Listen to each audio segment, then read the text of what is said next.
여러분, 이 땅을 살아가면서 완벽한 사람이 있을까요? 이런 말이 있습니다. 완벽한 사람만이 세상을 바꿀 수 있다면 세상은 언제까지나 원시 시대를 벗어날 수 없었을 것이다. 무슨 말이에요? 완벽한 사람은 없단 말이에요. 실수하고 실패하고 허물 많고, 이게 바로 우리 인간이라는 것입니다. 다 실수하고 다 실패합니다. 그러니 실패는 우리 인생의 한 부분인 겁니다. 이스라엘도 실패했죠. 아이성에서 철저하게 실패하고 오늘 여호수아 8장을 보면 재기의 드라마를 쓰고 있는 거예요. 이스라엘 민족이 가나안 땅을 정복하는 첫 단계였던 여리고 전투에서 대승을 거뒀잖아요. 그런데 아이성 전투에서 무참하게 패배하고 말았습니다. 여리고성 정복을 기점으로 기세등등했는데, 그런데 그냥 그들의 코가 납작하게 처절한 실패를 경험한 겁니다. 이렇게 처절한 실패를 경험하자 여호수아와 백성들이 어떻게 하는지 한번 봐볼까요? 여호수아 7장 6절 말씀입니다. 여호수아가 옷을 찢고 이스라엘 장로들과 함께 여호와의 궤 앞에서 땅에 엎드려 머리에 티끌을 뒤집어 쓰고 저물도록 있더라. 하나님 앞에 겸손하게 엎드린 겁니다.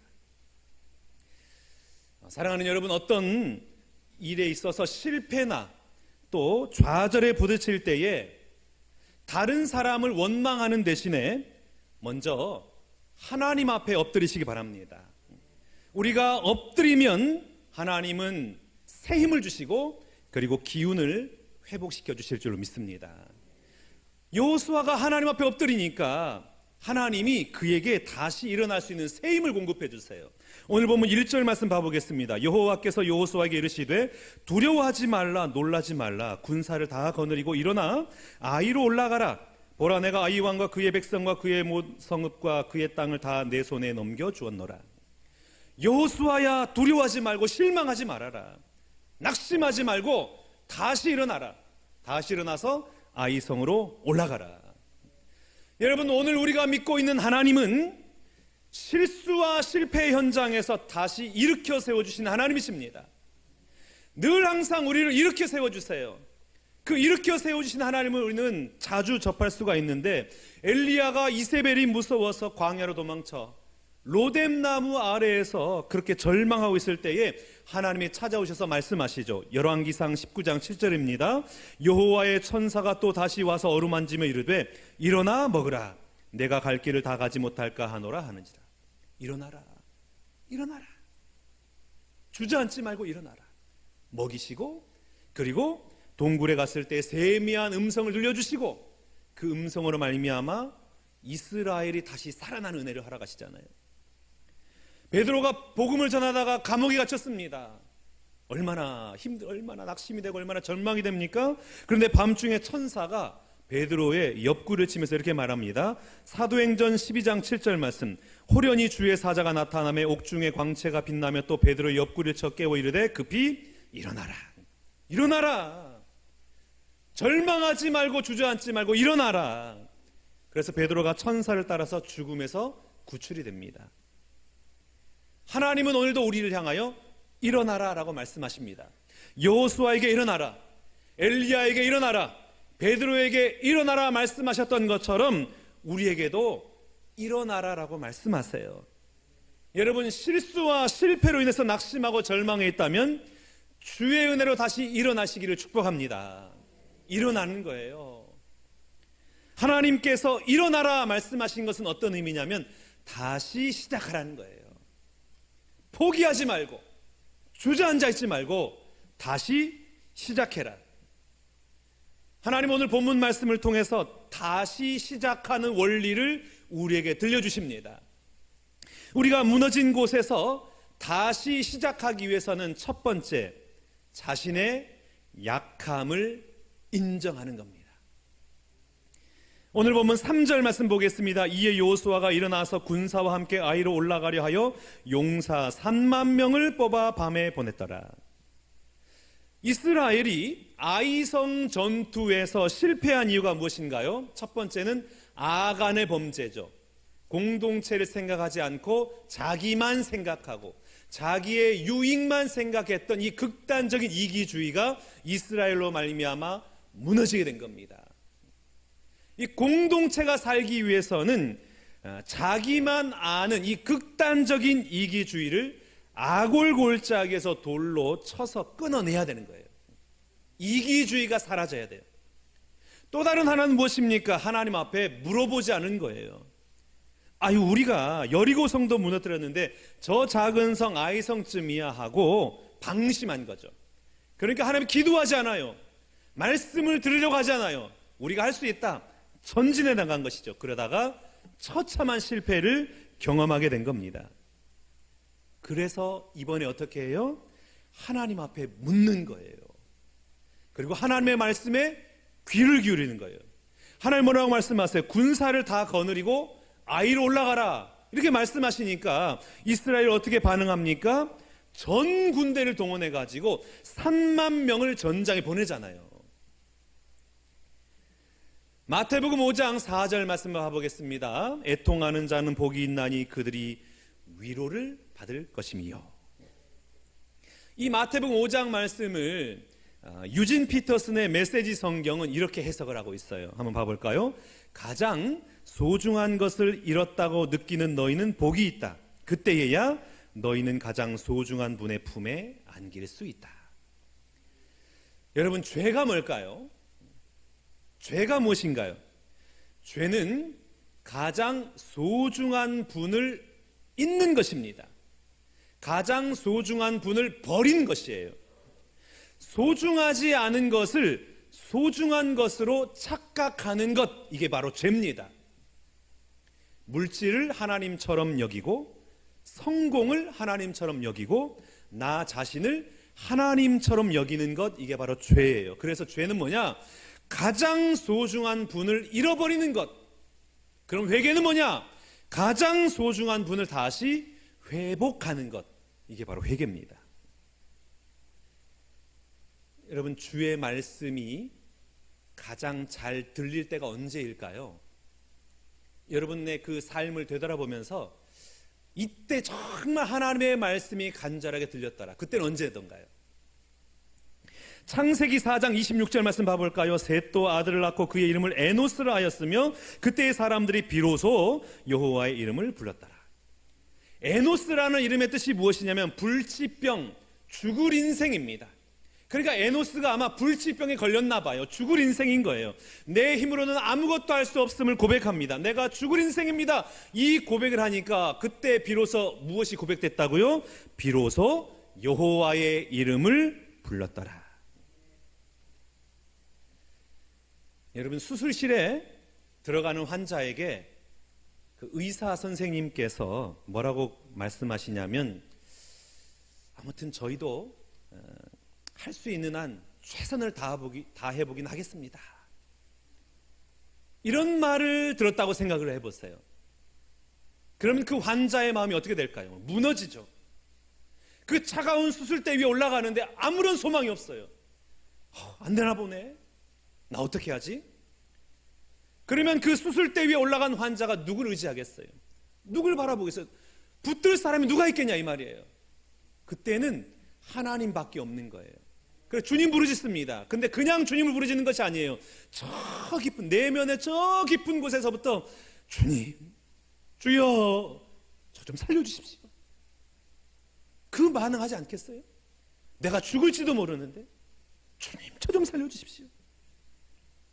간절함으로 하나님을 부르짖는 겁니다.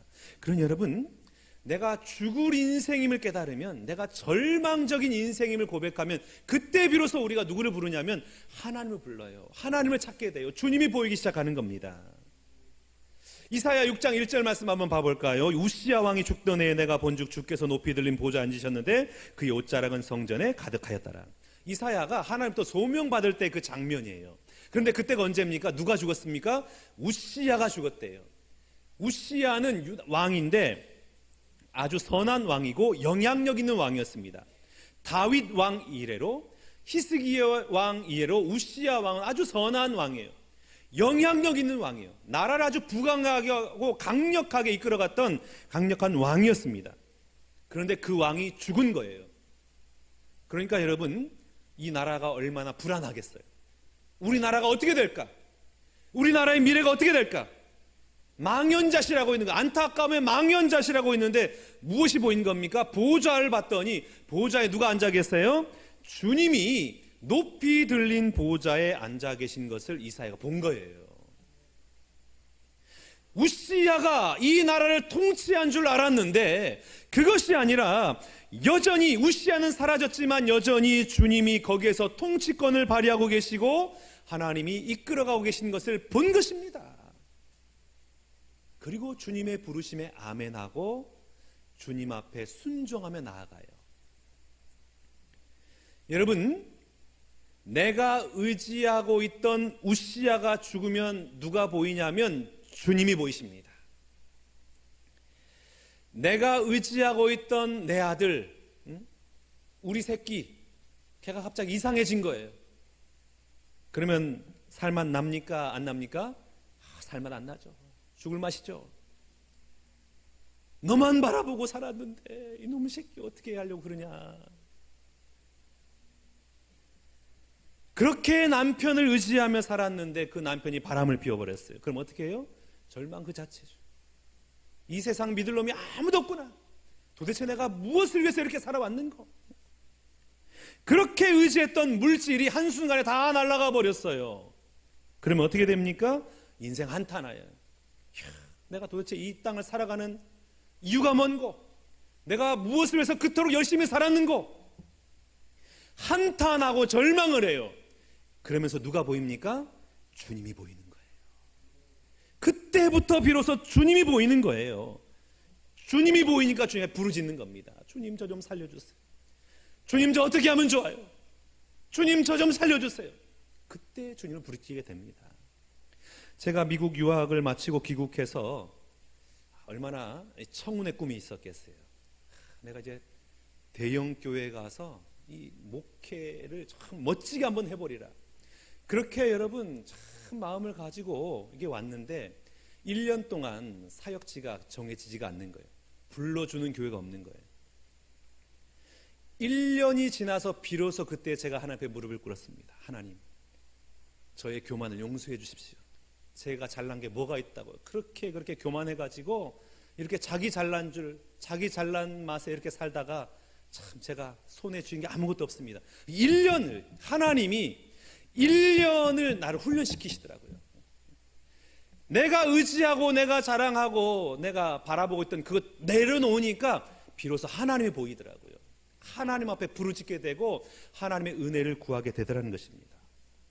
여러분, 하나님께서 왜 아이성 전투에서 패배하게 하셨을까요? 누구만 보이게 하려고요? 주님이 보이게 하시려고, 주님만 보이게 하시려고요.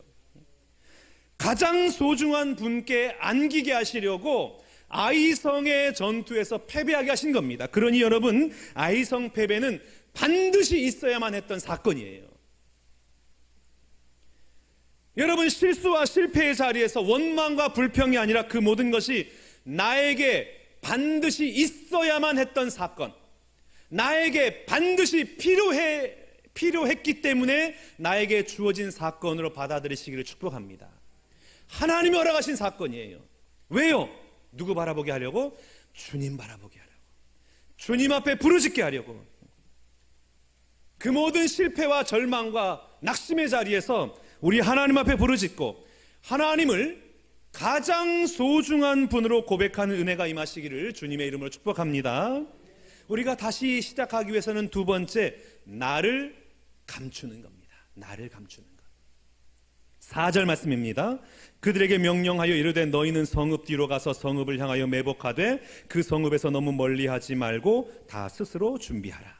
하나님이 아주 구체적으로 작전을 지시합니다. 그 작전명은 무엇입니까? 매복 작전이에요. 매복해라. 매복이 무엇인가요?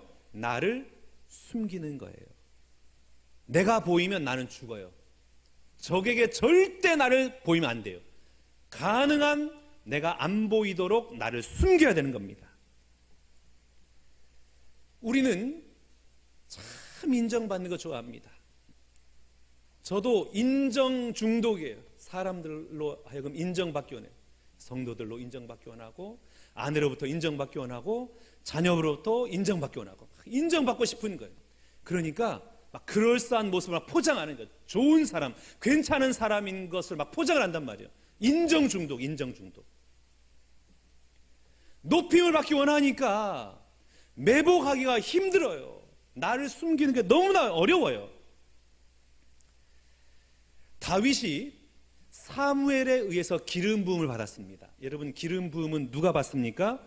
왕과 제사장과 선지자가 기름을 받잖아요. 그 다윗은 누구로 기름 부음 받았어요? 왕으로 기름 부음 받았습니다. 대권 주자예요. 차기 대권 주자.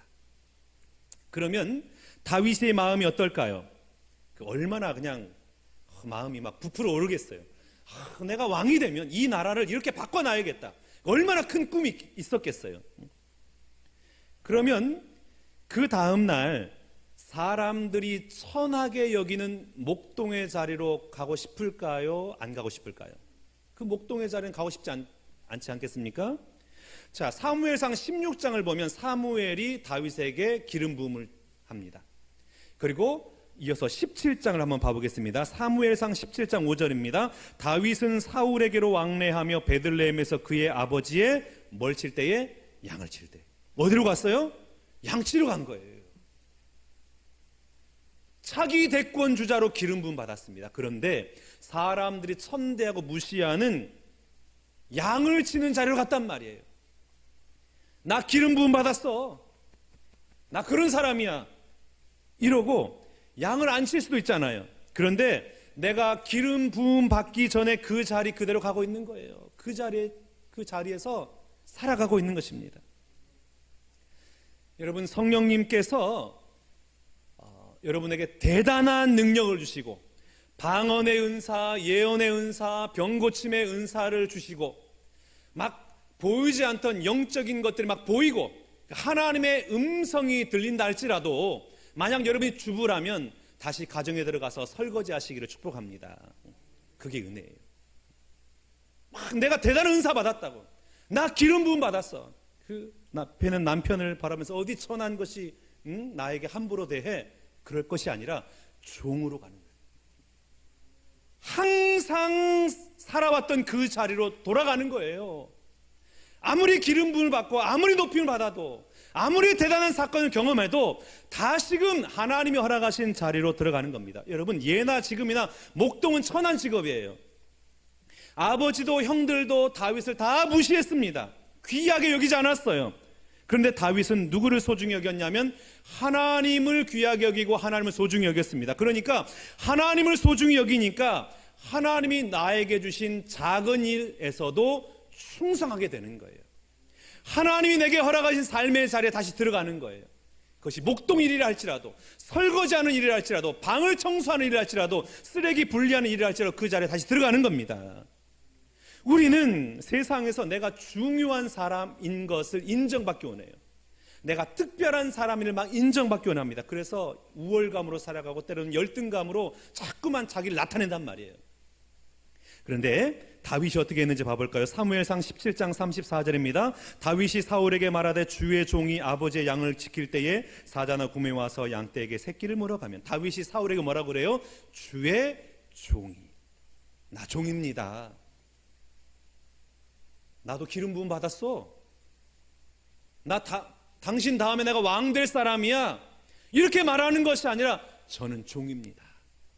하나님이 당신을 지금 왕으로 세우셨기 때문에 저는 당신 앞에서 아무 보잘것없는 종입니다. 당신의 종일 뿐입니다. 제가 아무리 기름 부음 받아도 당신은 나의 왕입니다. 이렇게 자기를 숨기는 거예요. 자기 종으로 소개하는 거예요. 여러분, 우리가 모든 삶의 자리에서 자신을 바짝 낮추면 하나님이 반드시 높이시는 때가 찾아오게 됩니다. 오늘 보면 7절 말씀 봐볼까요? 너희는 매복한 곳으로 일어나 그 성읍을 점령하라. 너희 하나님 여호와께서 그 성읍을 너희 손에 주시리라. 아멘. 매복을 잘 하고 있으면 일어나서 성읍을 점령할 때가 온다는 거예요. 나를 낮추고 있으면요, 나를 드러내지 않고 늘 항상 낮추고 있으면 반드시 하나님이 높이시는 때가 온다라는 것입니다. 여러분, 내 삶의 자리에서, 가정에서, 직장에서, 교회에서 말씀 붙들고 바짝 낮추시는 은혜가 임하시기를 축복합니다. 그러면 하나님이 높이시는 때가 찾아오고 하나님의 구원의 열매를 맺게 하실 때가 반드시 찾아오게 될 줄로 믿습니다. 매복하는 거예요. 낮추는 거예요. 나를 숨기는 거예요. 여러분은 내가 막 드러내고 싶어 하는 것, 그건 무엇이 있습니까? 인정받고 싶은 것, 내 학력, 내 물질, 내 능력, 내 경험, 혹시 그런 것 통해서 사람들 앞에 인정받기 원하지 않습니까? 인정의 모든 욕구를 내려놓고 나는 사라지고 주님만 나타내는 그 은혜가 여러분의 모든 삶의 현장마다 임하시기를 주님의 이름으로 축복합니다. 다시 시작하기 위한 세 번째는 매일 하나님께 내가 나아갈 길이 무엇인지를 묻는 것입니다. 물어보는 거예요. 8절과 9절 말씀 보겠습니다. 너희가 그 성읍을 취하거든 그것을 불살라 여호와의 말씀대로 행하라. 보라, 내가 너희에게 명령하였느니라 하고 그들을 보내매 그들이 매복할 곳으로 가서 아이 서쪽 베델과 아이 사이에 매복하였고 여호수아는 그 밤에 백성 가운데서 잤더라.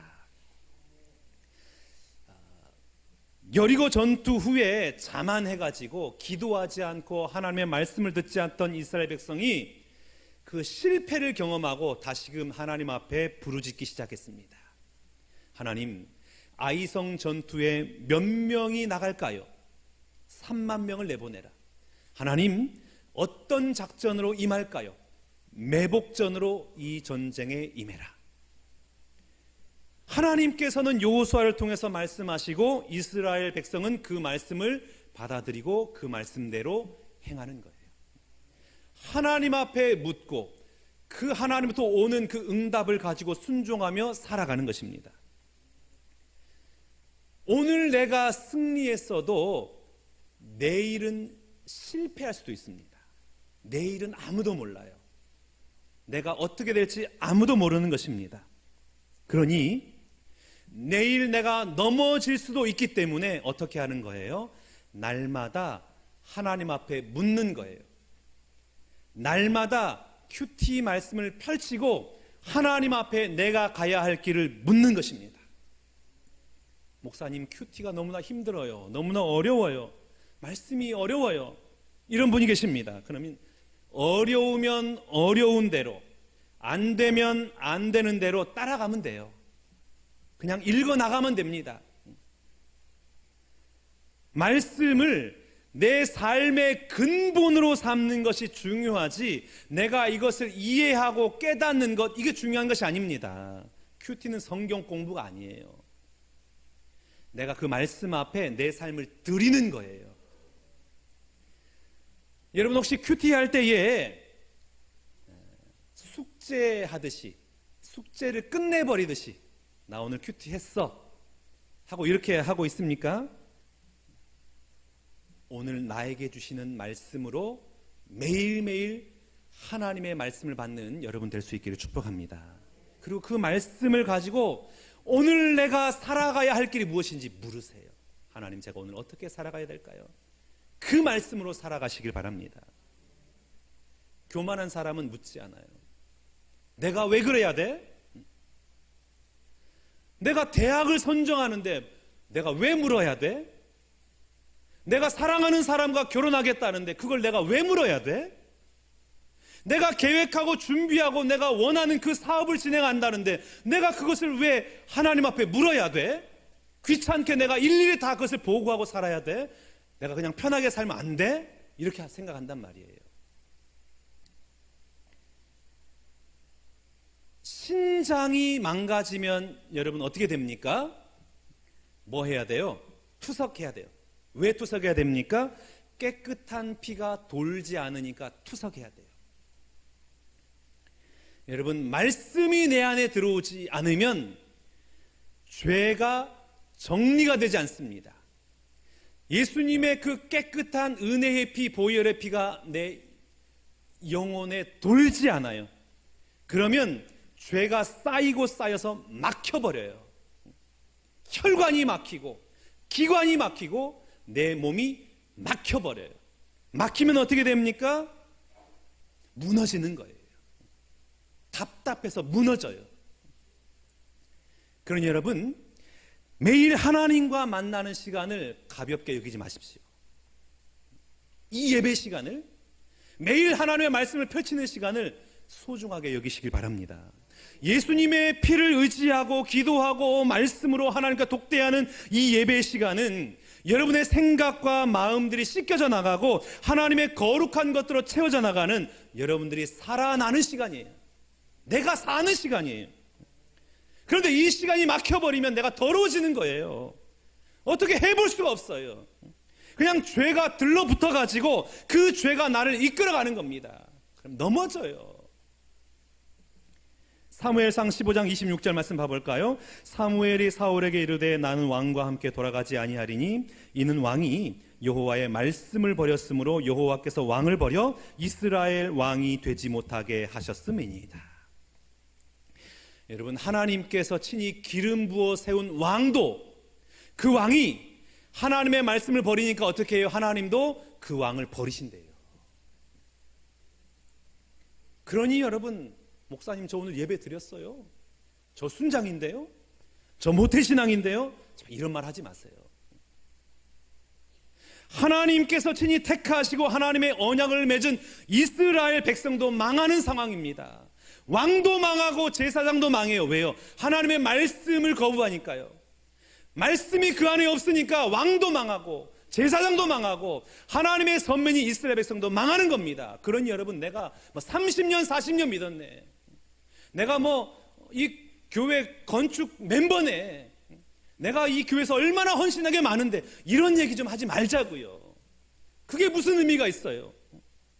내가 몇 년을 믿었던 그게 무슨 의미가 있냐 이 말이에요. 내 안에 하나님의 말씀이 없으면 내가 망하는데, 내가 교회 몇 년 다니는 게 그게 무슨 의미가 있습니다. 내가 헌금 얼마나 많이 하고 내가 얼마나 봉사 열심히 하고 그게 무슨 중요하냐 이 말이에요. 그런 얘기 좀 안 했으면 좋겠어요. 내 안에 정말 하나님의 말씀이 있는가, 그것 가지고 고민하고 그것 때문에 하나님 앞에 엎드리고 매달리는 여러분 될 수 있기를 바랍니다. 매일매일 나에게 주시는 그 큐티 말씀 붙드는 은혜가 임하시기를 축복해요. 우리 존재는 눈만 뜨면 사는 게 음란이고 사는 게 물질과 정욕의 노예로 살아가는 게 바로 우리 존재잖아요. 눈만 뜨면 그래요. 그러니 하나님의 말씀을 받지 않으면 끝나는 것입니다. 끝나버리는 거예요.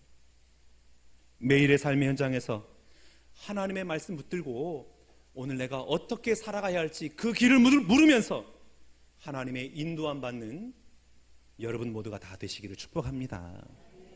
여러분, 우리가 실패할 때에 기억해야 될 것이 있어요. 그것은 무엇이냐면 한 번의 실패로 망하지 않는다는 것입니다. 하나님은 내가 실수한 것 때문에 나를 버리지 않으세요.